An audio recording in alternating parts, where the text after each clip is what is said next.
ઉછેરી હતી અને તેનું લગ્ન ઝાંસીના રાજા ગંગાધર રાવ સાથે થયા અને તે ઝાંસીની રાણી લક્ષ્મીબાઈ બને.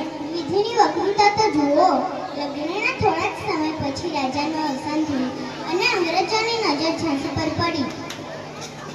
તે સમયે અંગ્રેજોનો નિયમ હતો કે જે રાજાનો કોઈ પુત્ર ન હોય તેનું રાજ્ય અંગ્રેજ હુકુમતમાં ભળી જશે. પણ રાણી લક્ષ્મીબાઈ કાચી પહોંચી ન હતી. તેણે સિંહણની જેમ ગર્જના કરી કહ્યું, મેં અપની ઝાંસી નહીં દૂંગી.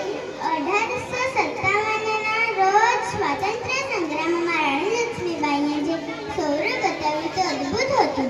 પીઠ પાછળ પોતાના દત્તક પુત્રને બાંધી બંને હાથમાં તલવાર લઈ જ્યારે તેઓ મેદાનમાં ઉતર્યા ત્યારે અંગ્રેજ સૈનિકો પણ થથરી ગયા. 18 જૂન 1858ના રોજ ગ્વાલિયર પાસે લડતા લડતા તેઓ વીર ગતિ પામ્યા. ભલે તેઓ શહીદ થયા પણ ભારતની કરોડો નારીઓ માટે પ્રેરણાનું જોડું બની ગયા. મિત્રો, રાણી લક્ષ્મીબાઈનું જીવન આપણને આ શીખવે છે કે દેશ માટે કંઈક કરી છૂટવા માટે મજબૂત હથિયારની નહીં પણ મજબૂત મનોબળની જરૂર છે. અંતમાં એટલું જ કહીશ, મુझको ना देना आंसुओं से विदा, मैं फिर आऊंगी आजादी की मसाल लेकर और झांसी में फिर मुस्कुराऊंगी.